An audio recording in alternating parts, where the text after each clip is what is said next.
කතානායකතුමනි පාර්ලිමේන්තුවේ ස්ථාවර නියෝග 27 දෙක යටතේ පාර්ලිමේන්තු මන්ත්‍රී වෛද්‍ය රාමනාථන් අර්චුනා මන්ත්‍රීතුමා මතු කරපු ප්‍රශ්නෙට පිළිතුර මේක ගිය සතියේ ඉදිරිපත් කරේ ගිය கௌரவ பாராளுமன்ற சபாநாயகர் அவர்களே, பாராளுமன்ற இவர் மாறி சொல்லியிருக்கிறார், அமைச்சர் அமத்துமாண்டு சொல்லுகிறார் மாறி. பாராளுமன்ற உறுப்பினர் கௌரவ வைத்திய ராமநாதன் அர்ச்சுனா அவர்கள் கேட்ட கேள்விக்குரிய போன கிழமை கேட்ட கேள்விக்குரிய பதிலை நான் இப்போது தர விரும்புகின்றேன். සති ප්‍රශ්නේ ඒකට පිළිතුර තමයි එක අලිමංකඩ ලුණ්ඩේවාය සම්ප්‍රදායික නිෂ්පාදනය කළ රජ ලුණු ලෙස නම වෙනස් කිරීමට හේතුව කුමක්ද? මේ දෙමළ ජනතාව මත සැලසුම් සහගත මර්ධනයක ස්වරූපයක්ද? ඒක කොහෙත්ම නැහැ. அப்போது நான் முதலாவது கேள்வியை கேட்டிருக்கிறேன். ஆணையிரவு உப்பளம் ரஜலுணு என்ற பெயருக்கு மாற்றப்பட்டதுக்குரிய காரணம் என்ன? அவ்வாறு நீங்கள் மாற்றியிருப்பது தமிழ் மக்களுடைய பாரம்பரிய கலாச்சாரமாக இருந்த ஆணையிரவு உப்பு என்ற பெயர் மாற்றம் ரஜலுணு என்று மாற்றியிருக்கிறீர்கள். அது எங்கள் மீதான ஒரு அடக்குமுறையின் வடிவமாண்டு கேட்டிருக்கிறேன். ගරු කතානායකතුමනි, ජාතික ලුණු සමාගම රටේම නිෂ්පාදනය කරන ලුණු වල සන්නාම නාමය තමයි රජලුණු කියන එක. එකම සන්නාම නාමයක් ශ්‍රී ලංකාවේ පුරාම වෙළඳපොළ අත්පත් කර ගැනීමට භාවිතා කිරීම අරමුණු කරගෙන තිබුණේ. කෙසේ වුණත් අනිකුත් අදහස් අහලා විශේෂයෙන්ම ගරු උතුරේ නියෝජනය කරන මන්ත්‍රීතුමාලගේ අදහස් අහලා ශ්‍රීකාන්ත මන්ත්‍රීතුමාත් මට කතා කරා. අපි අලිමංකඩ ලුණුලේවායෙන් ඉපදවන ලුණු වෙනුවෙන් එලිෆන්ට් පාස් සෝල්ට් නමින් අලිමංකඩ ලුණු හැටියට විශේෂ වෙළඳ නාමයක් සන්නාමයක් භාවිතා කරන්න අපේ ජාතික ලුණු සමාගම තීරණය කරලා තියෙනවා. முதலாவது அதுக்கு அவர் சொன்ன பதில், இலங்கை முழுவதுமாக உற்பத்தி செய்யப்படுகின்ற உப்பு அனைத்திற்குமே அரச உப்பு ரஜலுணு என்ற பெயர் தான் நாங்கள் வைப்பதற்காக தீர்மானித்திருந்தோம். ஆனால் வடக்கு மாகாணத்திலே முக்கியமாக பாராளுமன்ற உறுப்பினர் ஸ்ரீகாந்தன் என்று சொல்லுகிறார். ஸ்ரீகாந்தன் இல்லை, ஸ்ரீதரன் ஐயா அவர்கள் கூட இது தொடர்பாக அந்த பெயர் மாற்றப்பட்ட ஆரம்ப காலங்களிலே அது தொடர்பாக கதைத்திருப்பார். ஆணையரவு உப்பு என்று தான் அது இருக்க வேண்டும் என்பது தொடர்பாக கதைத்திருப்பார். ஆகவே இது ரஜலுணு என்று நாங்கள் மாற்றுவதற்கு நினைத்தோம். ஆனால் பல பாராளுமன்ற உறுப்பினர்கள் வடக்கு மாகாணத்திலிருந்து எங்களுக்கு இது தொடர்பாக கரிசனையை தெரிவித்திருந்ததால் நாங்கள் அதை மீண்டும் ஆணையரவு உப்பு என்று மாற்றியிருக்கிறோம் என்று சொல்லுகிறார். දෙක අලිමංකඩ ලුණු ලේවාය තුළ 2024 වර්ෂයේ නිෂ්පාදනයට වඩා අද දින නිෂ්පාදනය කරන ලුණු ප්‍රමාණය ඉතාම අඩු බව සත්‍ය බව ඔබ පිළිගන්නවාද කියලා. ரெண்டாவது கேட்டிருக்கிறேன். 2024 ஆண்டு 2025 ஆண்டு உப்பு உற்பத்தியை பார்க்கின்ற போது 2025 ஆண்டுக்குரிய உற்பத்தியானது 2024 ஆண்டுக்குரிய உற்பத்தியிலிருந்து மிகவும் குறைவானதாக இருக்கிறது. 2025 இப்போது ஒப்பீட்டளவிலே முதல் 4-5 மாதங்களில் உப்பு உற்பத்தி குறைவாக இருக்கிறது என்பதை தாங்கள் ஏற்றுக்கொள்கிறீர்களா என்று கேட்டிருக்கிறேன். அதற்குரியவர் பதில், කොරෝනා වසංගත තත්ත්වෙන් අනතුරුව සාර්ථක නිෂ්පාදනයක් අත්කරගත හැකි වූයේ 2024 වර්ෂයේදී. නමුත් අධික වර්ෂාපතනය සහිත අහිතකර කාලගුණ තත්ත්වයේ හේතුවෙන් අලිමංකඩ ලුණු ලේවායේ යලකන්නේ ලුණු නිෂ්පාදනය පහට වැටී ඇත. මෙම තත්ත්වය මත මෙම කන්නේ සිට යථා තත්ත්වයට පත් කර ගැනීමට අපේක්ෂා කරනවා. තුන්වෙනි ප්‍රශ්නේ අලිමංකඩ ලුණු ලේවායේ அப்போ அவர் சொல்கிறார், 2022-23 ஆண்டு காலப்பகுதியிலே கொரோனா காரணமாக உப்பு உற்பத்தி வீழ்ச்சி அடைஞ்சிருந்தது. அதனோடு ஒப்பிடும் போது 2024 ஆண்டு கொரோனா இல்லாததால் அந்த உற்பத்தி அதிகமடைந்திருந்தது. ஆனால் 2025 உப்பு உற்பத்தி குறைவில்லை, தாங்கள் உப்பு உற்பத்தி அதே அளவு தான் செய்கிறோம் என்று சொல்லியிருக்கிறார். ஆனால் அதிலே ஒரு பொய் இருக்கிறது என்னென்றால் 2025 ஆண்டு தற்போது இந்தியாவிலிருந்து உப்பு உற்பத்தி செய்வதற்குரிய அனுமதியை அமைச்சரவை பத்திரவை வழங்கியிருக்கிறது. அதன் அடிப்படையில் பார்க்கும்போது ஆணையரவில் உற்பத்தி செய்யப்படுகின்ற உப்பின் அளவு தற்போது குறைவு என்பதை அவர் ஏற்றுக்கொள்ளவில்லை. ஆனால் அதுதான் உண்மை. ඔබේ රජය විසින් මාස 3කට පෙර කළමනාකරණයේ වෙනසක් සිදු කර ඇති බව පිළිගන්නේද? මේක අසත්‍ය ප්‍රකාශයක්. මීට ඉහතදී අලිමංකඩ ලුණු ලේවායේ සේවය කළ அப்போது நான் அவரிடம் கேட்டிருக்கிறேன், மூன்றாவது கேள்வியாக 3 மாதங்களுக்கு முன்னர் தங்களுடைய அரசாங்கத்தால் அங்கே ஏற்படுகின்ற அல்லது அங்கே நிர்வாகம் செய்கின்ற நிர்வாகியை தாங்கள் இடமாற்றம் செய்திருக்கிறீர்கள் என்பதை ஏற்றுக்கொள்கிறீர்களா என்று கேட்டுக்கிறேன். அதுக்கு அவர் சொல்லுகின்ற பதில், 2024 8.3 සේවයෙන් ඉල්ලා අස්විලා තියෙනවා. ඒ අනුව කඩිනමින් නව කළමනාකරුවෙකු බඳවා ගැනීමට අයතුම්පත් කැඳවන ලදී. ඉල්ලුම්පත් කැඳවීමෙන් පසු ශ්‍රී ලංකාව තුළ තීරණාත්මක මැතිවරණයක් පැවැත්වීමට යෙදුණා.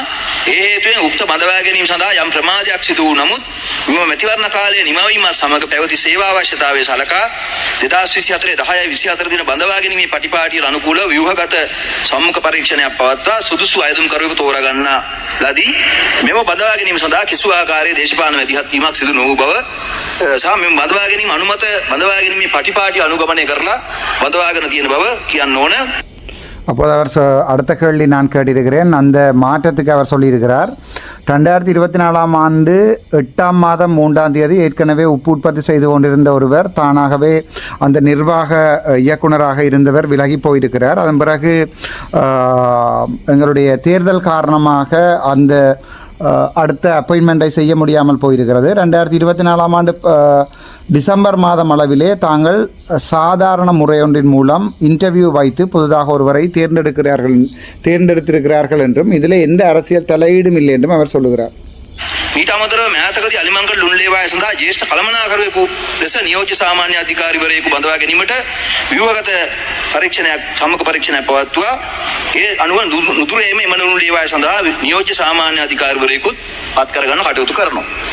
அப்போது அவர் சொல்லுகிறார், வடக்கு மாநிலத்திலே ஆனர உப்பளத்திலே அதன் பிறகு இருந்த நிறைவேற்று அதிகாரியை அவர்கள் ஒரு இன்டர்வியூ மூலம்தான் எடுத்திருக்கிறார்கள். அவர் அந்த செயற்பாடுகளை செய்து கொண்டிருக்கிறார். அவருடைய செயற்பாடுகளுக்கு தாங்கள் இந்த பாதிப்பை ஏற்படுத்தவில்லை என்ற கருத்தை சொல்லுகிறார். හතරවෙනි ප්‍රශ්නේ තුමා මතු කරේ එවැනි ස්ථාන මාරුවකට කම්කරුවන් විරෝධතා පළ කරන විට පහුගිය දින 6ක් තිස්සේ සේවය කළ කම්කරුවන් සේවයෙන් නවත්වා අලිමංකඩ ලුණු ලේවායේ දැන් ලුණු නිෂ්පාදනයේ බෙහෙවින් අඩු වී ඇති බව සම්පූර්ණයෙන් නැති වී ඇති බව පිළිගන්නේද කියලා.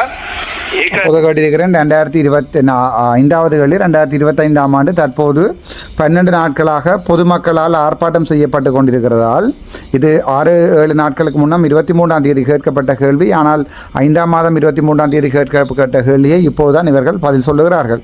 அதற்கு அவர் சொல்லியிருக்கிறார், இல்லை இப்போ தற்போதைய நிலைமையிலே அவ்வாறான எந்த ஒரு உற்பத்தி குறைபாடுகளும் இல்லை, அப்போ அவர்களால் எந்த ஆர்ப்பாட்டமும் இல்லை என்றுதான் இவர் சொல்லுகிறார். ඉහත සඳහන් කලින් උත්තරය අනුව අලිමංගල ලුණු ලේවායේ කළමනාකාරීත්වයේ ස්ථාන මාරුවීමක් සිදු කර නොමැත.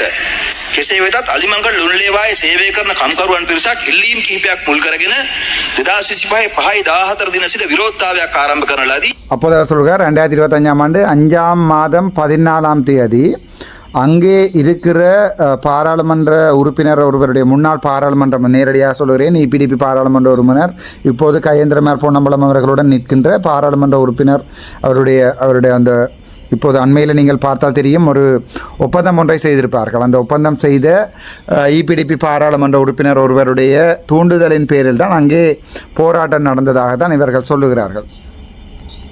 ඔවුන්ගේ මූලික ඉල්ලීම වූයේ අලිමංකඩ නිෂ්පාදිත ලුණු දිවයිනේ අනිකුත් පළාත් වලට බෙදා නොහරින ලෙසයි.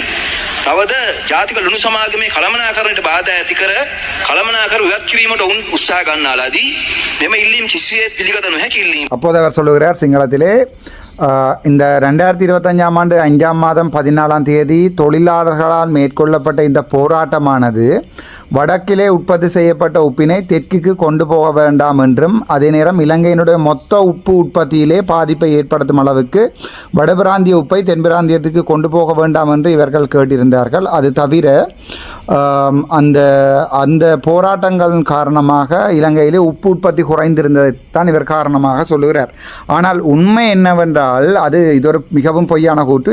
இதுக்குரிய உண்மை என்னவென்றால், அவர்கள் அந்த உப்பை கொண்டு போக வேண்டாம் என்று போராட்டம் செய்யவில்லை. அந்த உப்பை அங்கேயே பேக் பண்ணுமாறு கேட்டிருந்தார்கள். தெற்கிலே கொண்டு போய் மற்ற பிரைவேட் உப்பு உற்பத்தி நிறுவனங்களுக்கு விற்காமல் அங்கேயே பேக் பண்ணுமாறு கேட்டிருந்தார்கள் என்பதுதான் உண்மை. இங்கே இவர்கள் மாறி போய் சொல்லுகிறார்கள். இதை நாங்கள் இனி விமர்சிக்க முடியாது. මේ වන විට අලිමංකඩ ලුණු ලේවායේ නිෂ්පාදන කටයුතු සාමාන්‍ය පරිදි සිදුවේ. දැන් රටේ ලුණු වෙනත් රටකින් ආනයනය කිරීමට අමාත්‍ය මණ්ඩලයේ අනුමැතිය ලබා දී ඇති බව ඔබ පිළිගන්නේද? ඔව්.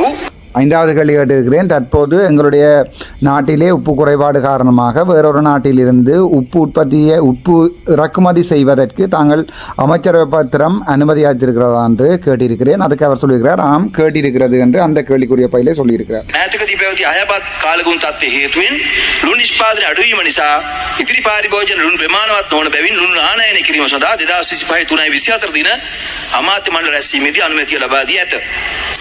කම්කරු සංගම් විසින් ගොඩනැගූ ඔබේ රජය දැන් කම්කරුවන් මත ඉතාම පිළිකුල් සහගත මර්ධනයක් මුදා හැර ඇති බවත් ඒ සඳහා වඩාත්ම විශිෂ්ට උදාහරණය අලිමංකඩ ලුණු ලේවායි කම්කරුවන් නිරපාහන ලද බවත් ඔවුන්ගේ රැකියාව ප්‍රතික්ෂේප කර ඇති බවත් ඔබ පිළිගන්නවද කියලා අහලා තියෙනවා. அப்போ நான் இவருடைய அடுத்த 6வது கேள்வியாக கேட்டிருக்கிறேன். தொழிலாளர்கள் சங்கங்களால் உருவாக்கப்பட்ட தங்களுடைய அரசாங்கமானது உங்களுக்கு தெரியும் 2022ஆம் ஆண்டு இருந்த கோத்தபாய அரசாங்கத்தை வெளியேற்றுவதற்கு இவர்களுடைய இந்த போராட்டம் தான் முக்கிய காரணமாக இருந்தது. ட்ரேட் யூனியன்ஸால் உருவாக்கப்பட்ட இந்த அரசாங்கமானது தற்போது அங்கே வேலை செய்கின்ற தொழிலாளர்களுடைய தொழிலை கூட இல்லாமல் பண்ணியிருக்கிறார்கள். இதை நீங்கள் ஏற்றுக்கொள்கிறீர்களா? நீங்கள் அங்கே இருக்கிற தொழிலாளர்களுடைய அடிப்படை உரிமைகளை கூட நீங்கள் கருத்தில் எடுக்கவில்லை, அதை நீங்கள் ஏற்றுக்கொள்கிறீர்களா என்று கேட்டிருக்கிறேன். පස්වෙනි 6වෙනි කාරණේ ඒක සම්පූර්ණ අසත්‍ය ප්‍රකාශයක්. පාලන අධිකාරිය විසින් සේවයෙන් බැහැර කරන ලෙස කිසිදු කම්කරුවෙකුට දැනුම් දී නොමැත. 2035 5/16 දින ජාතික ලුණු සමාගමේ සාමාන්‍ය අධිකාරිය ඇතුළු කළමනාකාරීත්වය හා විරෝධතාවයේ නියුතු සියලු කම්කරුවන් සමග සාකච්ඡා කරන ලදී. මෙහිදී මෙම සේවකයන් ඉදිරිපත් කරන ඉල්ලීම් 10කට කඩිනම් විසඳුම් ලබා දීමට ජාතික ලුණු සමාගමේ කළමනාකාරීත්වය එකඟ වීමත් සමග කම්කරුවන් පිරිසක් සේවයට වාර්තා කරන ලද අතර කම්කරුවන් කොටසක් පමණක් දේශපාලන අරමුණු මූලික කරගෙන තවදුරටත් විරෝධතාවයේ යෙදී සිටින ලදී. කෙසේ වෙතත් මේ වන විට එම විරෝධතාවයත් සම්පූර්ණයෙන්ම අවසන්ව ඇත. அப்போது அவர் சொல்லுகிறார் என்றால் இல்லை, அது முற்றிலுமே பொய்யான ஒரு கூற்று. தங்களுடைய அரசாங்கம் உப்பு உற்பத்தி செய்கிற தொழிலாளர் சங்கங்களுடன் 2025ஆம் ஆண்டு 5ஆம் மாதம் 10ஆம் தேதிக்கு பிறகு ஒரு பேச்சுவார்த்தை ஒன்றினை மேற்கொண்டிருந்தது. அதே நேரம் அங்கே வேலை செய்து கொண்டிருக்கின்ற ஒரு பகுதியினர் வேலைக்கு போய் கொண்டிருந்தார்கள். மிச்ச பகுதியினர் இவர் யாரை சுட்டி காட்டுகிறார் என்றால் எங்களுடைய இபிடிபி சந்திரசேகரன் பேர் தெரியவில்லை, அவர் முன்னாள் பாராளுமன்ற உறுப்பினர் ஒருவர் கிளிநொச்சி வன்னி மாவட்டத்தை சேர்ந்த இபிடிபியினுடைய பாராளுமன்ற உறுப்பினர் தான் இவர் மறைமுகமாக சுட்டி காட்டி அவருடைய சந்திரசேகரோ ஏதோ ஒரு பேர் ஒன்று எனக்கு தெரியவில்லை, அவருடைய தூண்டுதலின் பேர் தான் இந்த போராட்டத்தை இவர்கள் ஏற்படுத்தி இருந்தார்கள். இதுக்கு அரசியல் காரணங்கள் இருந்திருந்தது. ஆனால் இப்போது இன்றைய நிலைமையில் 3ஆம் தேதி 6ஆம் மாதம் 2025ஆம் ஆண்டு அந்த போராட்டமும் நிப்பாட்டப்பட்டிருக்கிறது என்று இவர் பதிலை சொல்லுகிறார். කම්කරුවන් එක්ක ඇති කරගත් එකඟතාවයන් 10 මම සභාගත කරනවා හංසාත් වාර්තාවට. அப்போது அவர் சொல்லுகிறார் அந்த தொழிலாளர்கள் அவர்களுடன் செய்யப்பட்ட ஒப்பந்தம் அல்லது அவர்களோடு செய்யப்பட்ட உடன்படிக்கை 10 அம்சங்கள் கொண்ட உடன்படிக்கையை தாங்கள் சபைக்கு பிரகடனப்படுத்துகிறார் என்று சொல்லுகிறார். දුගාන්න කියලා බුදුහාන් ඉල්ලා සිටිනවා. 7 වහාම කම්කරුවන් නැවත හමු වී ඔවුන්ගේ ඉල්ලීම් යුක්තිසහගත බව පිළිගෙන අලිමංකඩ ලුණු ලේවායේ ලුණු නිෂ්පාදනය සාමාන්‍ය තත්ත්වයට ගෙනීමට හැකිද? මේ වන විටත් අලිමංකඩ ලුණු ලේවායේ මෙහෙයුම් කටයුතු බාධාවකින් තොරව අඛණ්ඩව සිදුවෙමින් පවතී. මේ වැඩ වර්ජන හේතුවෙන් ලුණු ලේවායේ සාමාන්‍ය නිෂ්පාදනයට කිසිදු හානියක් සිදු නොවිනි. ඉහත සඳහන් කළ පරිදි මේ වන විට විරෝධතාවය සම්පූර්ණයෙන් අවසන්ව ඇත. அப்போது அடுத்த கேள்வி 7வது கேள்வி நான் கேட்டிருக்கிறேன். அங்கே தொழிலாளர்களால் ஏற்பட்டிருக்கின்ற இந்த போராட்டத்தை தங்களால் தலையிட்டு நிற்பாட்டி அங்கே தொழிலாளருக்குரிய நியாயமான கோரிக்கைகளை பெற்றுக்கொள்ள முடியுமா? அதுக்குரிய தலையீடுகளை மேற்கொண்டு ஒரு அமைச்சர் என்ற அடிப்படையில் உங்களால் செய்ய முடியுமான்னு கேட்டிருக்கிறேன். உண்மை என்னவென்றால் அங்கே போராடிய எந்த ஒரு போராட்டக்காரர்களுக்கும் எனக்கும் நேரடியான எந்த தொடர்பும் இல்லை. நான் கேள்விப்பட்டு ஒரு மக்கள் பிரதிநிதியாக போய் அவருடைய விடயங்களை கதைத்து அதைத்தான் பாராளுமன்றத்தில் கதைத்தேன். அது அங்கே இருக்கிற மக்களுக்கும் தெரியும், வடக்கு மாநிலத்தில் இருக்கிற மக்களுக்கும் தெரியும், இதை கேட்டுக்கொண்டிருக்கிற ஒவ்வொரு மக்களுக்கும் தெரியும். நான் எந்த ஒரு அரசியல் காரணங்களுக்காகவும் மக்களுக்கு பின்னால் போய் மக்களை கூட்டிக் கொண்டு போய் போராட்டம் செய்பவன் அல்ல. அப்படியாக இருந்திருந்தால் சாவச்சேரி வைத்தியசாலையிலே 2-3 உயிர்கள் கூட போயிருக்கலாம். 2024ஆம் ஆண்டு என்னுடைய போராட்டத்திலே ஒருவருக்கு நிகத்தில் கூட காயங்கள் கீறல்கள் வரவில்லை. அதுதான் உண்மை. ஆகவே அந்த விடயத்தை அவர் சொல்லியிருக்கிறார். ඊළඟ කාරණේ ශ්‍රී ලංකාවේ ලුණු නිෂ්පාදනයේ ඔබේ පාලනය තුළ දරුණු ලෙස අඩු වී ඇති බව පිළිගෙන අලිමංකඩ ලුණු ලේවා යලි සාමාන්‍ය තත්ත්වයට ක්‍රියාත්මක කළ හැකිද කියලා අහනවා. அதுபோது நான் கேட்டிருக்கேன், இலங்கையில் உள்ள உப்பு உற்பத்தி தற்போது மிக மோசமாக குறைவடைந்திருக்கிறது. அதை நீங்கள் ஏற்றுக்கொண்டு அதற்குரிய வழிவகைகளை செய்து உப்பு உற்பத்தியை சாதாரண நிலைக்கு கொண்டு வர முடியுமான்னு கேட்டிருக்கிறேன். සංඛ්‍යාදත්ත අනුව කාලගුණ විපර්යාසය හේතුවෙන් 2024 වර්ෂයේ සිට ලුණු නිෂ්පාදනයේ අඩුවීමක් දක්නට ඇත. එසේ වුවද අලිමංගල් ලුණ්ලේවායේ මෙහෙයුම් කටයුතු සාමාන්‍ය පරිදි සිදුවීම ඇත. 2024 25 වර්ෂයේ අලිමංගල් ලුණ්ලේවායේ නිෂ්පාදනය මෙට්‍රික් ටන් 12000ක් වන අතර 2025 26 වර්ෂයේ මෙට්‍රික් ටන් 18000ක් පමණ නිෂ්පාදන ඉලක්කයක් සකස් කොට ඇත. මෙහින් සේවය කරන කම්කරුවන්ට ගෞරවයෙන් සලකන අතර මූලික පහසුකම් ඔබට ලබා සලසා දී හැකිද කියලා අහනවා. அதுக்கு முதல் உள்ள கேள்வி அதுக்கு அவருடைய பதில் என்னவென்றால் நான் கேட்டிருக்கிறேன் சாதாரண நிலைமை கொண்டு வர முடியுமா என்று அவர் சொல்லுகிறார். ஆம், சாதாரண நிலைக்கு கொண்டு வர முடியும். இப்போது சாதாரண நிலை கொண்டு வரப்பட்டிருக்கிறது. மெட்ரிக் டன் 12 மெட்ரிக் டன் இதுவரை ஆணிரவிலிருந்து உற்பத்தி செய்யப்பட்டிருக்கிறது என்று சொல்லுகிறார். அதற்கு அடுத்த கேள்வியாக நான் கேட்டிருக்கிறேன், அங்கே இருக்கின்ற தொழிலாளர்களுடைய சாதாரணமான அவர்களுடைய கோரிக்கைகளை ஏற்றுக்கொண்டு அவர்களுடைய வேலை செய்கின்ற சுற்றுச்சூழல் அமைப்புகளையும் அவர்களுடைய தனிப்பட்ட வசதிகளையும் ஏற்படுத்தி கொடுக்க முடியுமா என்று கேட்டிருக்கிறேன். அதற்கு අලිමංගල් ලුණ්ලේවායේ සේවය කරන කම්කරුවන් වෙත අවශ්‍ය පහසුකම් ලබා දී ඇත. පසුගිය කාල පරිච්ඡේදයේ තුරාවටම අලිමංගල් ලුණ්ලේවායේ කම්කරුවන්ගේ මූලික හා සුබ සාධන අවශ්‍යතා යථාපරිදි සපුරාලීමට සමාගම කටයුතු කර ඇත. එමෙන්ම ඔවුන්ගේ සේවක අර්ථසාධක අරමුදල්, සේවක භාරකාර අරමුදල් වෙනුවෙන් කිසිදු ප්‍රමාදකින් තොරව දායක වී ඇත. තවද එම කම්කරුවන් වෙනුවෙන් පිරිසිදු පානීය ජලය ඇතුළු අනිකුත් සනීප ආරක්ෂක අවශ්‍යතා සපුරා ගැනීමට පහසුකම් සලසා දී ඇත. මෙයට අමතරව තේ පානය සඳහා වන දීමනාවක්, වසර අවසාන ප්‍රසාද දීමනා ගෙවීම, නිල ඇඳුම් සපයා දීම, වාර්ෂික විනෝද චාරිකාවක් සහ සිය පවුල් සමාජිකයන් සමග එක්ව සුවඳ හම් පැවැත්වීමට වැනි අවස්ථා සලසා දී ඇත. තවද පසුගිය වසරේ අලිමංකඩ ලුණ්ලේවායේ සියලුම සේවකීන් හා ඔවුන්ගේ පවුලේ අයවලුන් සඳහා සමාගමේ වියදමින් වෛද්‍ය කඳවුරක්ද සංවිධානය කරනු ලැබීය. මේක තමයි இதன்போது அவர் சொல்லுகிறார், அங்கே வேலை செய்கின்ற தொழிலாளர்கள் தொடர்பான சகல பௌதீக வளங்களையும் தான் பெற்றுக் கொடுத்திருப்பதாகவும் அவர்களுடைய சிற்றுண்டிகள் தொடர்பான விடயங்கள், அவர்களுடைய சாப்பாடு தொடர்பான விடயங்கள், அது தவிர மேலதிகமாக அங்கே வேலை செய்கிற தொழிலாளர்களுடைய உறவினர்களுடைய சுகாதார நடவடிக்கைகள், அவரை மெடிக்கல் செக்கப் பண்ணுவது போன்ற சகல விடயங்களையும் தாங்கள் ஏற்படுத்தி கொடுத்திருப்பதாக இந்த பாராளுமன்றத்தில் இவர் சொல்லியிருக்கிறார். ஆனால் அங்கே உண்மை நிலை என்ன என்பதை எனக்கு தெரியாது. தெரிந்தால் சொல்லுவேன். யாரையுமே கெட்ட பேரை ஏற்படுத்தி ஒரு அரசாங்கத்தை கீழே விழுத்துவது என்னுடைய நோக்கம் இல்லை. நான் சாதாரணமாக ஒரு பாராளுமன்ற உறுப்பினர், மக்களால் விரும்பப்படுகின்ற ஒரு பாராளுமன்ற உறுப்பினர். அரசாங்கம் மக்களுக்குரிய எந்த ஒரு நடவடிக்கைகளையும் சரியாக செய்யும் பட்சத்திலே மக்களை விடவும் அரசாங்கத்தை விடவும் அதிக சந்தோஷம் பெறப்போகின்ற பாராளுமன்ற உறுப்பினர் நான் என்ற அடிப்படையும் இப்போது இந்த எங்களுடைய மக்களுடைய போராட்டம் உருவெடுக்கப்பட்டிருக்கிறது. உண்மை நிலை தெரியவில்லை. நான் நினைக்கிறேன் உண்மை நிலை இவர் சொல்லுவது போன்று இப்போது சுமூக நிலைக்கு கொண்டு வரப்பட்டிருக்கிறது என்ற ஒரு அடிப்படையில் இந்த வீடியோவை நான் இப்போ உங்களோட பகிர்ந்து கொள்கிறேன். அங்கே நடந்த விடயங்களை போய் கதைத்து பாராளுமன்றத்துக்கு தெரிவித்தேன். மக்களுடைய குறைகளை எல்லா மக்களும் தெரிந்து கொள்ளக்கூடிய வகையில் பாராளுமன்றத்திலே நான் கதைத்திருக்கிறேன். ஆகவே அந்த உண்மையான விடயங்கள் தொடர்பாக பொதுமக்கள் ஏதாவது தெரிந்தால் இப்போது அங்கே ஏதாவது குறைபாடுகள் இருந்தால் தற்போது இந்த வீடியோக்கு கீழே கமெண்ட் பண்ணவும்.